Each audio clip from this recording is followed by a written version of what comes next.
Hello students, तो आज हम स्टार्ट करेंगे कुछ न्यू। और आज हम स्टार्ट करेंगे 10th स्टैंडर्ड के लिए इंग्लिश पेपर कैसे सॉल्व करना है। ओके, 10th स्टैंडर्ड के स्टूडेंट्स को बहुत ज़्यादा कन्फ्यूज़न होता है कि इंग्लिश मतलब बहुत बड़ा प्रेशर सर पे। इंग्लिश कैसे करेंगे, कैसे क्वेश्चन करेंगे। सबसे बड़ी प्रॉब्लम क्या है पता है आपको? सबसे मेन प्रॉब्लम बच्चों को क्वेश्चन ही नहीं समझ में आता है कि एक्चुअली क्वेश्चन में दिया क्या है, उन्हें करना क्या है वही नहीं पता होता है।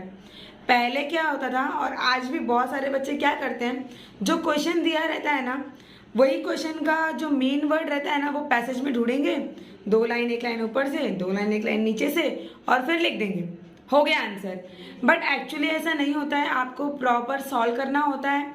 अगर आप पहले से पढ़े रहोगे, प्रैक्टिस किए रहोगे तो ही आप सॉल्व कर पाओगे, अदरवाइज नहीं कर पाओगे।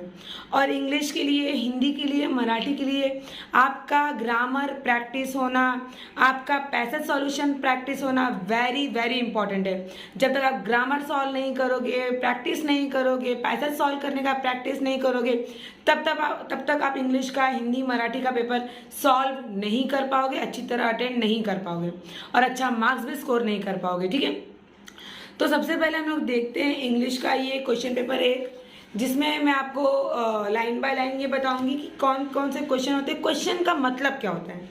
मेरा मेन टारगेट आज एक वीडियो बनाने का ये है कि जो बच्चों को क्वेश्चन का मीनिंग नहीं समझता ना, वो क्वेश्चन का मीनिंग क्या होता है वो मैं बताना चाहती हूँ आपको, कि आप एटलीस्ट जब पेपर हाथ में लो तो आपको ये समझ में आए कि क्वेश्चन का क्या मतलब है, उसको कैसे लिखना है, उसमें करना क्या है। मेन ये आना चाहिए आपको, राइट। तो सबसे पहले हमारा रहता है do as directed, right. Make a meaningful sentence, use the phrase. मतलब कि इस क्वेश्चन का मतलब है कि जो वर्ड यहाँ पे दिया है उस वर्ड का यूज करके एक मीनिंगफुल सेंटेंस बनाना है। ओके, अब यहाँ दिया है ऑन देयर ओन, तो ऑन देयर ओन का यूज करके एक सेंटेंस बनाना है। समझ में आया क्वेश्चन? सेकेंड है question, pick out the gerund and use it in your own sentence. Gerund मतलब होता है, जिरंड एक ग्रामर है, जिरंड एक ग्रामर है जो कि वर्ब का, मेन वर्ब का first form plus ING, main verb का फर्स्ट फॉर्म प्लस आईएनजी के साथ जुड़ा हुआ जो वर्ड रहता है that is called as the gerund. जैसे कि वॉक, आईएनजी जोड़ दो, वॉकिंग, टॉक, आईएनजी जोड़ दो, टॉकिंग। ऐसे ही वॉकिंग, टॉकिंग, रीडिंग, लर्निंग। तो यहाँ दिया है इट्स लाइक लर्निंग मैथ्स। अब क्या बोला मैं? पिक आउट, पिक आउट मतलब कि उसमें से ढूंढकर निकालो। तो हम लर्निंग को फिर से आंसर में लिख के उसको अंडरलाइन करेंगे, ये हमारा हो गया जिरंड। क्लियर? मेन वर्ब के फर्स्ट फॉर्म के साथ जो आईएनजी जुड़ा होता है that is called as the gerund. ठीक है, अब है पंचुएट द सेंटेंस, मतलब जहां पे क्वेश्चन मार्क लगाना है वहां क्वेश्चन मार्क, जहां पे फुल स्टॉप लगाना है फुल स्टॉप, बोलते हैं पंक्चुएशन मार्क्स। ओके, फिर है find out 2 hidden words of minimum 4 letters of each from the word satisfaction. Satisfaction एक वर्ड दिया है जिसमें से आपको कम से कम 4 वर्ड्स का मीनिंगफुल वर्ड बनाना है। कितने वर्ड का? 4 वर्ड का। ओके, तो यहाँ पे सेटिस्फैक्शन जैसे कि फैक्शन, एक्शन, ऐसे आपको 4 वर्ड्स बनाने होते हैं। फिर एक complete the word chain of noun. जो कंप्लीट द वर्ड चेन आता है ना बच्चों, वर्ड चेन को कंप्लीट करना था। कभी आता है complete the word chain of adjective, complete the word chain of verb, complete the word chain of noun. मतलब नाउन दिया है मतलब नाम, ठीक है। नाम के हिसाब से किसी भी जगह का नाम, किसी लड़ाई का नाम, किसी इंसान का नाम, किसी सामान का नाम, किसी जानवर का नाम, वॉट एवर, कुछ भी नाउन आया तो मतलब नाम ही लिखना है। यहाँ दिया है बैटल्स, तो एस से शिप, पी से कुछ और, पिकल्स, फिर ऐसे ही जोड़कर आपको वर्ड चेन बनाना है। वर्ब दिया है मतलब क्रिया, वो अगर दिया रहेगा complete the word chain of verb, तो मतलब वो क्रिया, सारी क्रिया के ही वर्ड्स लिखने हैं। समझ में आया? क्रिया मतलब काम, जो हम काम करते हैं, जितने एक्टिविटीज, अभी मैं टीचिंग कर रही हूँ तो टीचिंग एक एक्टिव क्रिया है, एक वर्ब है। समझ में आया? फिर डू एज डायरेक्टेड का NE2 करना है हमें। Write the sentence of using past perfect tense. Past perfect tense जो होता है बच्चों, देखो पास्ट परफेक्ट टेंस का हमारा फॉर्मूला है subject plus had plus been, main verb का first form, fourth form plus object. Subject plus had been plus main verb का फोर्थ फॉर्म प्लस ऑब्जेक्ट, ये हमारा फॉर्मूला है। आपको टेंस और सीवी मतलब चेंज द वॉइस अगर करना है, सबसे पहले आपको फॉर्मूला लर्न करना। अगर आपको फॉर्मूला नहीं लर्न होगा तो आप सीवी और टेंस ये सब नहीं कर पाओगे। अगर आपको फॉर्मूला प्रॉपर लर्न होगा तो ही आप ये कर पाओगे। मैं एक वीडियो बनाऊंगी बाद में जिसमें मैं टेंस के जितने फॉर्मूलाज हैं ना, बहुत मतलब ऐसे ऐसे आपको लर्न हो जाएगा, इतना इजी तरीके से मैं वीडियो अपलोड करूंगी आपके लिए। ठीक है, बिल्कुल टेंशन मत लो। फिलहाल अभी हम ये देख ले जो आपका इंपॉर्टेंट है इंग्लिश का। क्वेश्चन नहीं समझता यार, क्या अभी मैं बोलूँ आप लोगों को, आप लोगों को इसके लिए प्रैक्टिस करनी चाहिए। पता है, प्रैक्टिस मेक मैन परफेक्ट, सुना है कि नहीं सुना है? तो इसीलिए हमें प्रैक्टिस इसकी पहले से करनी चाहिए थी, इसकी तैयारी करनी चाहिए थी, जो कि आपने किया ही नहीं। तो अब कर रहे हैं, कोई बात नहीं है, क्वेश्चन समझो। ठीक है, फिर हमारे दिया है सीवी, वही मैंने सेम बोला। Change the voice of the following sentence beginning with the I am. I am से शुरुआत करनी है और इसको सीवी करना है। सीवी में मेन इंपॉर्टेंट क्या रहता है मालूम है? सब्जेक्ट। सेंटेंस जो दिया है एग्जाम में उसका सब्जेक्ट आंसर में ऑब्जेक्ट बनता है, बाय के साथ लिखते हैं। जैसे यहाँ यू दिया है तो यू का मी होता है बाय मी, यू का बाय मी। शी दिया है तो बाय हर, ही दिया है तो बाय हिम, ऐसे लास्ट में आता है वो। सब्जेक्ट का ऑब्जेक्ट एंड ऑब्जेक्ट का सब्जेक्ट, क्रॉस हो जाता है सब्जेक्ट का ऑब्जेक्ट एंड ऑब्जेक्ट का सब्जेक्ट। ऐसे ये सीवी में होता है, लेकिन आपको उसके लिए फॉर्मूला लर्न करना पड़ेगा, तभी आप सॉल्व कर पाओगे। फिर है ही do as directed, question first का बी आ गया। He saw the danger but pressed on. Complex sentence, complex sentence मतलब क्या होता है? जो जुड़े हुए सेंटेंस रहते हैं उसको डिफिकल्ट सेंटेंस रहते हैं थोड़े। फिर आपको डिग्री करना है, degree change the given sentence into positive and comparative degree. Positive, comparative, superlative 3 degree होती है, जैसे कि fast, faster, fastest, tall, taller, tallest. समझ में आ रहा है ना? वैसा। ठीक है, तो आपको डिग्री उसके लिए लर्न करना और जिसका भी फॉर्मूला होता है वो भी लर्न करना पड़ेगा। फिर हमारा आता है सेक्शन 2 टेक्सचुअल पैसेज। अब हमारा पहला लैंग्वेज स्टडी था, हमारा लैंग्वेज स्टडी हुआ। फिर सेक्शन 2 आ गया हमारा। सेक्शन 1 हमारा था 4, 4, 2 6 मार्क्स के लिए। ओके, तो ये सेक्शन 2 है हमारा। सेक्शन 2 है टेक्सचुअल पैसेज, मतलब हमारे टेक्स्ट बुक का पैसेज दिया है। किसका पैसेज दिया है? टेक्स्ट बुक में से दिया है। तो अगर आप टेक्स्ट बुक का सारा स्टोरी, सारा लेसन प्रॉपर किए हो तो एनी हुक बाय टुक आपको ये आएगा सॉल्व करने के लिए। सबसे पहले आपको ना जो डाइजेस्ट रहता है ना आपका 10th स्टैंडर्ड का जो इंग्लिश का डाइजेस्ट है ना, उसकी जो जितने बैक साइड के जितने भी ग्रामर है लेसन्स के, ये सिनोनियम्स, एंटोनियम्स, सब कुछ अच्छी तरह से करो, अच्छी तरह से देखो, उसका प्रैक्टिस करो बार बार। अभी आपका क्वेश्चन सेट भी आ गया है मार्केट में, तो उसमें 5 क्वेश्चन पेपर दिए रहते हैं, उसको आप सॉल्व करो, उससे समझो। अगर वो 5 क्वेश्चन पेपर सॉल्व करते हो 2 बार 3 बार तो आपको बहुत अच्छे से समझ में आ जाएगा कि आपको कैसे अटेंड करना है पेपर। और पेपर में ना प्रॉपर प्रेजेंटेशन देना, हैंड राइटिंग बहुत अच्छे से लिखना है, हैंड राइटिंग, क्योंकि अगर गंदा हैंड राइटिंग रहेगा टीचर को समझेगा नहीं, तो जो आपको मार्क्स मिलने वाले ना वो भी नहीं मिलेंगे। ठीक है, तो प्रेजेंटेशन अच्छा देना, हैंड राइटिंग अच्छी रखना और स्पीड, अच्छी स्पीड में लिखना, जिससे आपका पेपर पूरा अटेंड हो सके, कुछ भी छूटे ना। छूटेगा तो बहुत मार खाओगे। ओके, ठीक है, आगे देखते हैं। आगे हमारा टेक्सचुअल पैसेज दिया हुआ है, जो कि एक पैसेज है, उसमें से आपको क्वेश्चंस दिए हैं, उसको पढ़ना है और उसमें से पैसेज में से आपको ढूंढकर फाइंड आउट करके लिखना है। Choose from the box and write the features of water and rock in the given table. Water और रॉक का वो एक बॉक्स दिया है, उसमें से चूज करके लिखना है। ठीक है, फिर fill the flow chart, highlight the life of hibiscus flower. Hibiscus flower का लाइफ कैसा होता है वो पैसेज में से ढूंढ कर आपको लिखना है। ऐसे इसमें दिया है। अभी आपका पेपर क्या होगा, दूसरा हो सकता है ना, ये थोड़ी ना जरूरी है कि यही है। तो देखते हैं। Pick out the noun form of passage, some word of noun form of passage. तो कुछ 2-3 वर्ड ढूंढने हैं जो नाउन फॉर्म के हो। 2 मार्क्स का ये सब बच्चों अच्छे से सुनो। डू एज डायरेक्टेड है। The flower comes to life only for 1 day. Transitive और इनट्रांजिटिव वर्ब मतलब कि सकर्मक क्रिया, अकर्मक क्रिया। क्रियाएं तो आपने पढ़ी होंगी ग्रामर में, हिंदी। सकर्मक क्रिया होती है और एक अकर्मक क्रिया होती है, 2 टाइप की क्रिया होती है। तो यहाँ पे भी दिया है, वर्ब पिक आउट करना है और बताना है कि ये सकर्मक है या अकर्मक है, ट्रांजिटिव है और इनट्रांजिटिव है। ओके, ये भी हमारा है 2 मार्क्स के लिए। फिर हमारा है it leaves me in incomplete right beginning I, मतलब राइट बिगनिंग आई मतलब आई से शुरुआत करनी है। किससे शुरुआत करनी है? आई से शुरुआत करनी है। ओके, फिर है हमारा question number 2, read the following passage and do the activities, 10 marks के लिए, 10 मार्क्स। ओके, फिर है, अरे हाँ ये लेसन आप पढ़ के लो, डेलाज। डेलाज वाला जो लेसन है ना वो बहुत इंपॉर्टेंट है, आपके एग्जाम में आ सकता है डेलाज वाला। तो आपको डेलास का थोड़ा सा दिया है 2 मार्क्स का, 4 लाइन है, उसको कंप्लीट करना है पैसेज में ढूंढ के। फिर आपको क्या करना है? Pick out and rewrite the exact sentence which directly imply the following, मतलब एक लाइन दिया है उसका एग्जैक्ट कौन सी मीनिंग या कौन सा सेंटेंस आपको पैसेज में उसको ढूंढ कर लिखना है।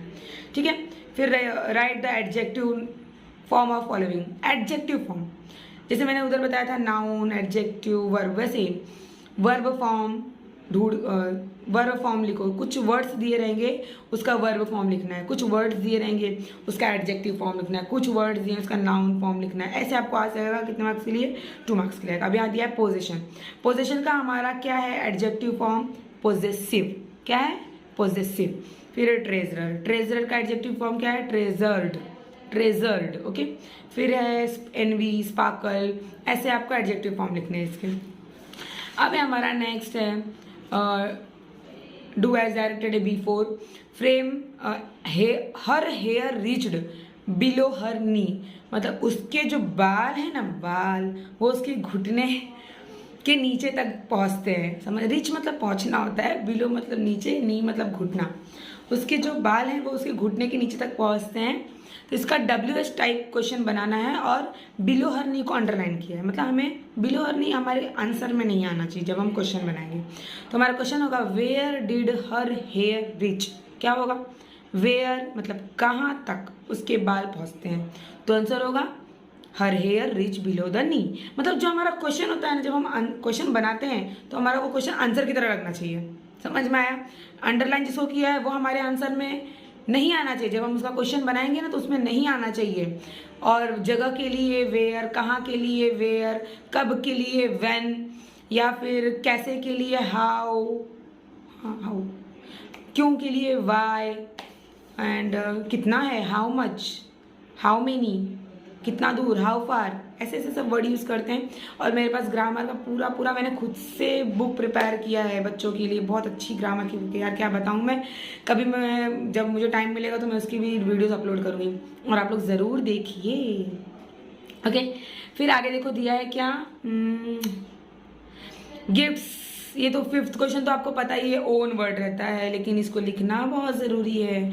अगर आप नहीं लिखेंगे तो आपके कम से कम 8 से 6-8 मार्क्स तो ऐसे ही चले जाएंगे। इसीलिए जो ओन वर्ड्स का रहता है ना, लास्ट पर्सनल रिस्पॉन्स बोलते हैं। क्या बोलते हैं? पर्सनल रिस्पॉन्स, मतलब खुद का क्या समझ में आया, खुद को क्या लग रहा है, खुद से क्या समझ रहा है, वो लिखना है आपको। ओके, फिर हमारा है सेक्शन 3 पोइट्री का आ गया। सेक्शन 3 वेट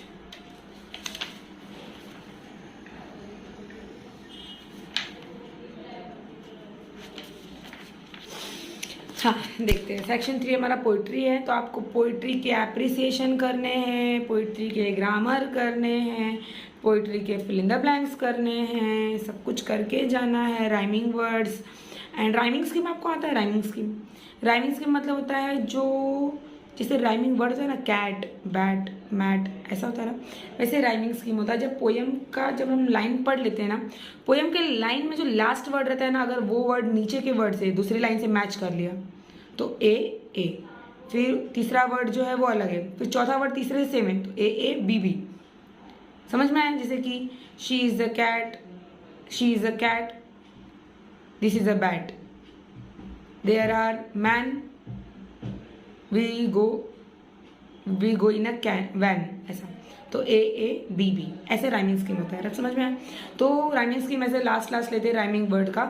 और अगर चारों अलग अलग है तो नो राइमिंग स्कीम। अगर 2 मैच है, 2 नहीं मैच है तो ए बी सी। और अगर 2 अलग है और फिर 2 मैच है तो ABCC, ऐसे, मतलब अलग अलग राइमिंग स्कीम है। अगर आपको फिर भी डाउट हो राइमिंग स्कीम में या किसी भी चीज़ में तो आप मुझे कमेंट में पूछो यार, मैं उसका वीडियो बना के डाल दूँगी, टेंशन मत लो। आसान से बिंदास, एकदम बिंदास अपना पेपर करो, बिना टेंशन, फ्री होके, कोई टेंशन लेने की ज़रूरत ही नहीं है आपको। और जो भी डाउट हो तो आप मुझे पूछो ना, मैं आपको क्लियर कर दूँगी। ओके, फिर देखो पोएम में करना है, हमें फिल इन द ब्लैंक्स दिए हैं जो हमें ढूंढ कर करना है पोएम से, वहाँ पे भी स्टैंजा पूरे दिए हुए हैं, ठीक है, एक्सट्रैक्ट दिया हुआ है पोएम का। फिर है describe the poet's behaviour when he read the lines and he had written, मतलब पोएट्स का क्या बिहेवियर है, पोएट मतलब जो लेखक है उसका भी कवि है उसका बिहेवियर लिखना है। फिर pick out and write the expression that indicate the funny moment, funny moment क्या क्या इसमें लग रहा है आपको उस पोएम में, उसका आपको पिक आउट करना है और वो लिखना है आपको, राइट। फिर कंप्लीट द राइमिंग वर्ड अब इसमें दिया है, देखो यहाँ वे दिया, वे का राइमिंग वर्ड है से, हिम का है हिम का है लिम्ब दिया है यहाँ पे। ऐसे बहुत सारे वर्ड्स दिए हुए हैं, आप अपने जो आपको पेपर आएगा उसमें देखना, उसमें से करना, ओके, डोंट वरी। फिर अब दिया है एक और पोएम आ गया हमारा, read the following poem and right it's appreciation. Appreciation कितने मार्क्स का हमारा आता है बच्चों, 5 मार्क्स का अप्रिसिएशन करना है। टाइटल का नाम, पोएट का नाम, पोएम का नाम, राइमिंग स्कीम। अब इसमें देखो क्या राइमिंग स्कीम है, इसमें मैन फर्स्ट जो है 4 line, man by can lie, मतलब मैन और बाय, कैन और lie, man can yes, man can span. फिर कॉन्ट्रैक्शन टू स्पैन, फिर ये मतलब 5 लाइनें दी हैं, मैन और कैन और स्पैन तीनों मिल रहा है, तो हम लोग लिखेंगे ए बी ए सी ए। क्यों मालूम है, क्योंकि जो जो मिल रहा है ना ए और ये बी और ये सी, ऐसे करेंगे, जो जो सेम है उसको ए लेंगे और फिर जो अलग है उसको अलग।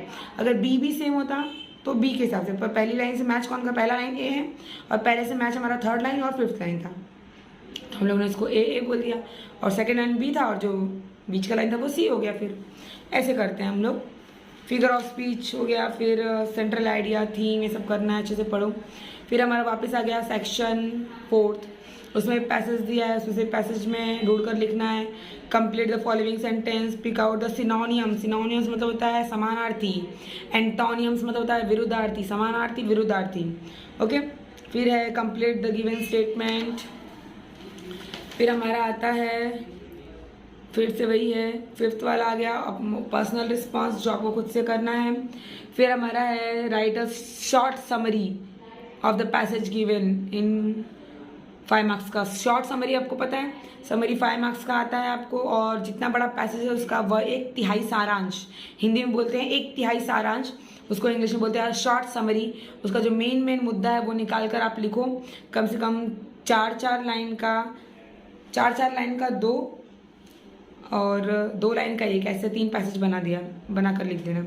फिर है हमारा लेटर राइटिंग। देखो अब हमारा मेन शुरू हो रहा है सेक्शन 5 राइटिंग स्किल।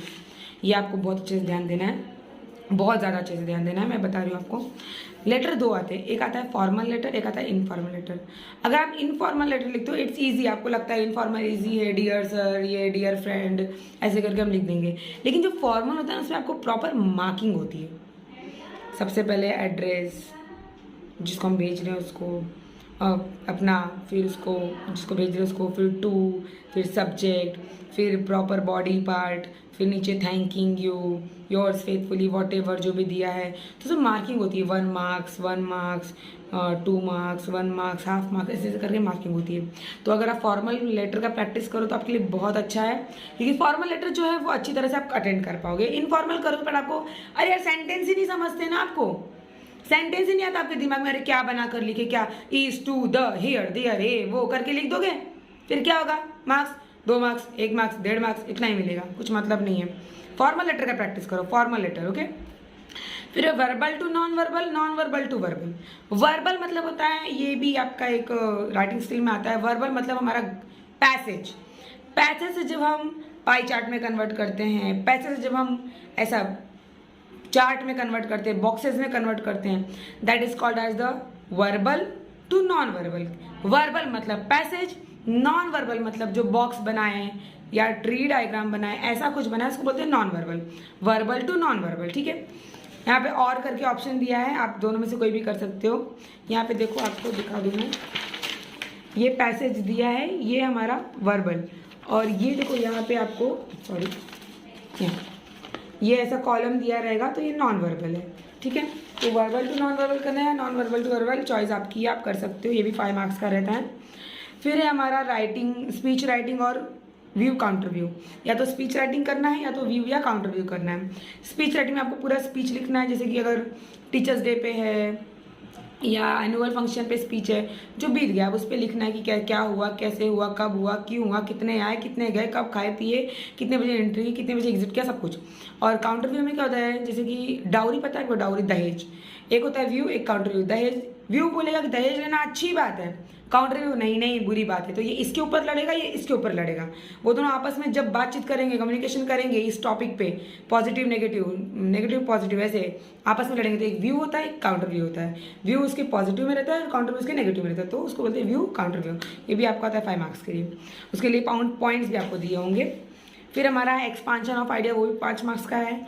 उसमें भी आपको पैराग्राफ बना के लिखने होते हैं 100 वर्ड्स के, और कम से कम कुछ नहीं तो ज़्यादा आपको 4 पैराग्राफ तो लिखने ही पड़ेंगे एक पैराग्राफ पे, या 4 नहीं तो 3-4 पैराग्राफ आराम से आप लिख देना, तभी आपको 100 वर्ड्स कंप्लीट होंगे। फिर आपका है उसके इसमें न्यूज़ रिपोर्ट भी है, उसके और में और करके देखते हैं न्यूज़ रिपोर्ट, तो आप वो भी कर सकते हैं। फिर है डेवलपिंग अ स्टोरी, 5 मार्क्स का ये भी है, और नरेटिंग एंड एक्सपीरियंस, दोनों और करके आप कोई भी एक स्टोरी वहाँ दिया रहेगा, उसको डेवलप करना है, मतलब उसको एक्सप्लेन करना है, बढ़ाना है, बता खा लिया। Honesty is the best policy, इतना ही है। या a boy is honest boy. अब ऑनेस्ट बॉय के भाई यार खुद से दिमाग लगाना पड़ेगा कि क्या है उसका स्टोरी, क्या बनाए हम। हमने एक बचपन में पढ़ा था, एक लकड़हारा जाता है, लकड़ियाँ काटता है, उसकी कुल्हाड़ी गिर जाती है, फिर अंदर से देवी प्रकट होती है, सोने की नहीं नहीं मेरा नहीं है, फिर चांदी की नहीं नहीं मेरा नहीं है, फिर पीतल की नहीं नहीं मेरा नहीं है, फिर लोखंड की हाँ ये मेरा है। तो ऐसी तरह से कुछ ऑनेस्ट की स्टोरी बनाकर आपको लिखना है इसमें। अब आपके एग्जाम पेपर में क्या आएगा नहीं पता, पर वैसा लिखना पड़ता है, ठीक है। तो ये पूरा जो हमारा था हम लोग ने कवर कर लिया, पूरा पेपर हमारा हो गया। मैंने एक्सप्लेन कर दिया आपका पूरा 80 मार्क्स का पेपर। अब आपको अगर कुछ ना समझा हो या अभी भी कुछ डाउट हो तो आप मुझे कमेंट में पूछ सकते हैं, कोई प्रॉब्लम नहीं है। बच्चों लाइफ जो है ना, ज़िंदगी बहुत बड़ी भी है और बहुत छोटी भी है, हमारे ऊपर है हम सोचते कैसे हैं। बस आपको कुछ ऐसा करना है कि यार मज़ा आ जाए ज़िंदगी में, है ना। मतलब लोगों को फेस करो तो लगे यार कुछ एक वट है अपना, एक अच्छे लेवल पे हम लोग, है कि नहीं। ऐसे हल्के फुल्के में जी के क्या मतलब है। और जो ऐसे मस्ती मजाक है ना, इसको मिस मत करो, मस्ती मजाक के साथ इंजॉय करो, और लेकिन अपनी स्टडी पे फुल कॉन्सेंट्रेट करो। बिकॉज मैं ऐसा नहीं बोल रही हूँ कि स्टडी करने से ही हम बहुत रिच हो जाते हैं। बहुत लोग यार स्टडी करके भी धक्के खा रहे हैं, ऐसा नहीं है। ग्रेजुएशन करके डिग्री लेके, वो तो नसीब की बात है, लेकिन नसीब तो जो है वो है, हम क्यों पीछे हटे। हमें अपना काम टाइम पे करना चाहिए, राइट। वो तो जो होगा सो होगा, लेकिन हम अभी हमारा काम क्या है, स्टडी करना। हमारे पेरेंट्स हम बहुत अच्छे नसीब वाले हैं जो पेरेंट्स अलाउ कर रहे हैं, पहले के ज़माने में तो अलाउड ही नहीं करते थे, है कि नहीं। चलो ठीक है, तो हमारा ये हो गया। और अगर आप लोगों को फिर भी और किसी सब्जेक्ट में डाउट होगा तो आप मुझे कमेंट्स में बताओ, मैं आपको एक्सप्लेन करूँगी, कोई टेंशन लेने की ज़रूरत नहीं है, ओके।